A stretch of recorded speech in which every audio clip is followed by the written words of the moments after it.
नमस्कार दोस्तों। पंचतंत्र की कहानियों के बारे में हम लोग जानते हैं कि उसमें बहुत ही जीवन उपयोगी कहानियाँ कही गई हैं। इसके लेखक विष्णुदेव शर्मा थे और उन्होंने बहुत अच्छी कहानी की कल्पना की थी जो सभी को पसंद आती है। बड़े बूढ़े बच्चे सभी एक जैसे पसंद करते हैं।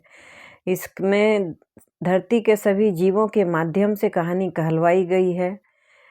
जंगली जीव हो, घरेलू पालतू जीव हो, मनुष्य हो, सबकी भाषा एक ही रखी गई है। पता नहीं बोलते होंगे कि नहीं, लेकिन बच्चों को बहुत पसंद आई, बड़े भी इसे उतना ही पसंद करते हैं। तो चलिए कहानी आज हम लोग सुनते हैं और उससे क्या हमें फ़ायदा मिलता है, क्या निष्कर्ष है और क्या हमें इससे पता चलता है, इसके बारे में भी बात करेंगे। तो सबसे पहले हम लोग इसकी भूमिका देख लेते हैं। किसी घने जंगल के पास एक छोटा सा गांव था। उस गांव के पास ही एक बड़ा सा तालाब था जहां अक्सर जानवर अपनी प्यास मिटाने आते थे, पानी पीते थे। और उसी घने जंगल में एक लोमड़ी, एक सियार और एक बुद्धिमान गांव से आया हुआ एक बकरा रहता था। लोमड़ी की चालाकी मशहूर है। भेड़िया भी बहुत खूंखार होता है और बकरा भी बुद्धिमान था, तभी उन लोग के साथ टिक पाया था। तो यही तीनों रहते थे और कहानी उन्हीं के बीच के संघर्ष, चालाकी और बुद्धिमत्ता की है। भेड़िया का आतंक था। इस जंगल में भेड़िया सबसे खतरनाक शिकारी था और वह लोमड़ी को अपने साथ रखता था। वह रोज किसी न किसी का शिकार कर लेता था और खाता था। पूरा जंगल उसके आतंक से भयभीत था, डरा हुआ था। तो हालांकि भेड़िया लोमड़ी को अपने साथ रहने देता था क्योंकि लोमड़ी उसकी मदद करती थी। लोमड़ी चालाक थी और भेड़िए को शिकार ढूंढने में मदद करती थी। बदले में भेड़िया उसे शिकार का हिस्सा देता था। दोनों की यह साझेदारी लंबे समय से चल रही थी। बुद्धिमान बकरे का आगमन हो गया इसी बीच में। बुद्धिमान बकरा आया। एक दिन गांव का एक बकरा जंगल की ओर भटक गया। वह बकरा साधारण नहीं था, वह बुद्धिमान था और तेज दिमाग वाला था। वह जानता था कि जंगल में जीवित रहने के लिए केवल ताकत ही नहीं बल्कि चतुराई भी जरूरी है। बकरे को जंगल के अन्य जानवरों ने चेतावनी दी, जहां भेड़िया रहता है वहां मत जाना, वह बहुत खतरनाक है, तुम अकेले नहीं बच सकते। लेकिन बकरा मुस्कुराया और कहा, चिंता मत करो, मैं अपनी बुद्धि से अपनी रक्षा कर सकता हूँ। भेड़िए की चाल। अब भेड़िए और लोमड़ी ने जब बकरे को देखा तो उनकी आंखों में चमक जाग उठी। लोमड़ी ने भेड़िए से कहा, यह बकरा ताज़ा और मोटा है, इसे खाने में बड़ा मजा आएगा, लेकिन यह ध्यान रखना कि यह कहीं भाग न जाए। भेड़िया बकरे के पास गया और डराने वाले स्वर में बोला, तुम मेरे जंगल में आए हो, यहाँ का नियम है कि हर नया जानवर मेरा भोजन बनता है, अब तैयार हो जाओ।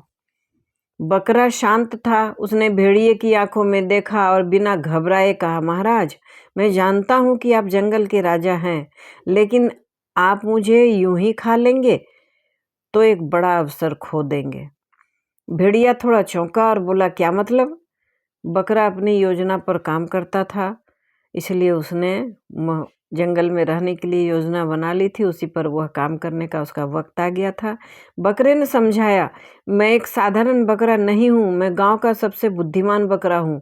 अगर आप मुझे तुरंत खा लेंगे तो आपका नाम सिर्फ एक शिकारी के रूप में रहेगा, लेकिन अगर आप मुझे अपने साथी जानवरों के सामने अपनी ताकत और बुद्धिमानी से हरा कर खाएंगे तो आपकी ख्याति पूरे जंगल में फैल जाएगी। भेड़िया सोचने लगा। लोमड़ी जो सब साथी खड़ी थी भेड़िए को सलाह देने लगी, यह बकरा शायद हमें मूर्ख बना रहा है, हमें इसे तुरंत ही खा लेना चाहिए। लेकिन भेड़िया अपने घमंड में इतना डूबा हुआ था कि उसने लोमड़ी की बात को अनसुना कर दिया और बकरे की योजना पर वह सहमत हो गया। बकरे का कहना था कि आप खा लेंगे मुझे तो ख़त्म हो जाऊंगा, ठीक है कोई बात नहीं, लेकिन आप बहादुर नहीं कहलाएंगे। लेकिन अगर पूरे जंगल के सामने आप मुझे जीत कर और मुझे खाएंगे तो आपकी ख्याति दूर दूर तक फैलेगी और आपसे लोग और डरेंगे, जंगल के सभी जीव। लोमड़ी जानती थी, लोमड़ी चालाक थी। लोमड़ी जानती थी कि उसका बकरा चालाक है। उसने भेड़िया से कहा, अगर यह बकरा हमें मूर्ख बनाने की कोशिश कर रहा है तो हमें सावधान रहना होगा।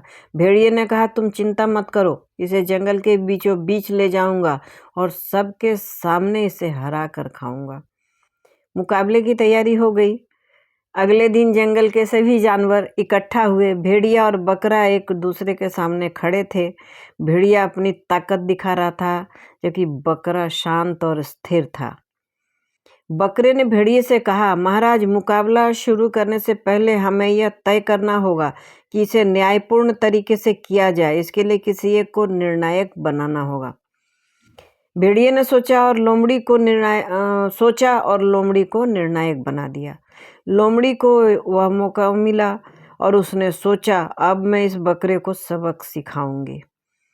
बकरा अपनी चाल चलता था। मुकाबले से पहले बकरे ने कहा, लोमड़ी जी, क्या आप सुनिश्चित करेंगी कि मुकाबले के दौरान कोई अन्य जानवर बीच में नहीं आए?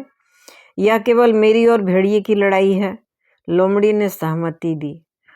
जैसे ही मुकाबला शुरू हुआ, बकरे ने अपनी तेज बुद्धि से भेड़िए को थका दिया। वह बार बार भेड़िया को चकमा देकर इधर उधर भागने लगा। भेड़िया जो अपनी ताकत पर गर्व करता था, जल्द ही थकने लगा। भेड़िए का पतन हो गया। जब भेड़िया पूरी तरह थक गया, बकरा अपनी पूरी ताकत से सींग मारकर उसे जमीन पर गिरा दिया। भेड़िया घायल हो गया और उठने में असमर्थ हो गया। जंगल के सभी जानवर यह देखकर हैरान हो गए। बकरा जो अब जीत चुका था, बोला, मैंने तुम्हें पहले ही कहा था कि बुद्धि ताकत से बड़ी होती है। अगर तुम अपने घमंड में न होते तो शायद मैं तुम्हारा शिकार बन जाता।